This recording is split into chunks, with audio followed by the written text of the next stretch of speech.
Bueno, en este video vamos a explicar el último tema de lo que es la teoría de la óptica geométrica.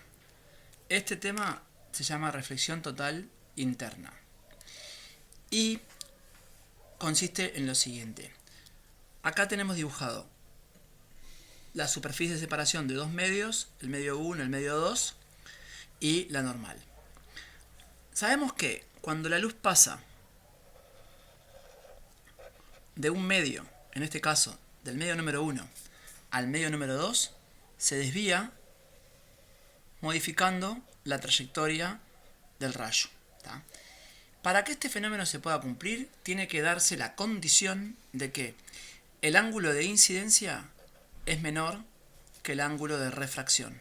Ustedes acá observen cómo dibujamos un ángulo de refracción mucho mayor que el ángulo de incidencia. Eso no siempre pasa porque a veces la desviación ocurre acercándose a la normal. En este caso tiene que ocurrir alejándose de la normal. Es decir, que el rayo, el ángulo de refracción es mayor que el ángulo de incidencia, como dijimos recién.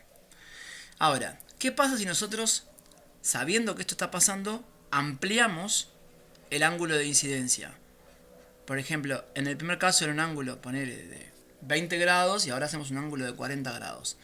Evidentemente, al ampliar el ángulo de incidencia, se puede calcular también que se amplía el ángulo de refracción. Es decir, tenemos un nuevo ángulo de incidencia y un nuevo ángulo de refracción mucho más grande, acá representado todo, por ejemplo, con este verde. Ahora, ¿qué ocurre si nosotros nos encaprichamos y seguimos ampliando el ángulo de incidencia?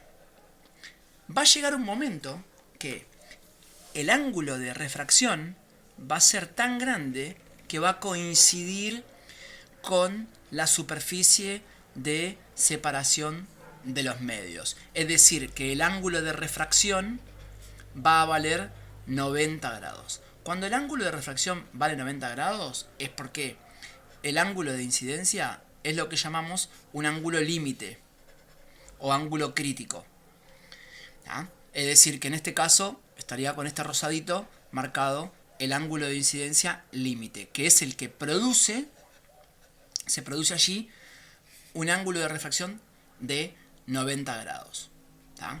Para poder determinar el ángulo límite, tenemos que hacer una ecuación que ustedes ya conocen, que es la ecuación de la ley de Snell, donde decíamos que el seno del ángulo de incidencia dividido el seno del ángulo de refracción era igual al índice de refracción del medio 2 dividido el índice de refracción del medio 1 con el cociente de los índices que habíamos hablado.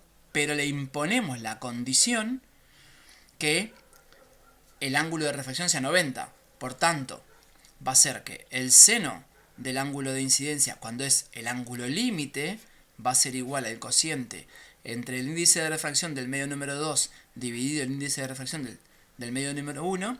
Y acá, en lugar de colocar el seno del ángulo de refracción, pondríamos el seno de 90. Pero resulta que el seno de 90 es 1. Por tanto, para encontrar el ángulo límite, podemos simplemente saber que su seno lo encontramos haciendo el cociente de los índices de refracción.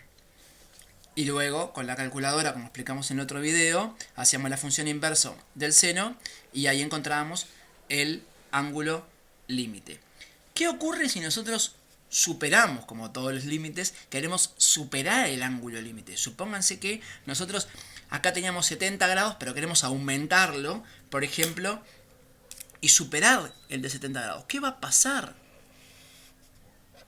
¿Qué va a pasar con la luz cuando llegue con un ángulo de incidencia que ha superado el ángulo límite? Bueno, lo que va a pasar es que la luz no va a pasar para el otro lado, sino que se va a reflejar. Por eso se llama reflexión.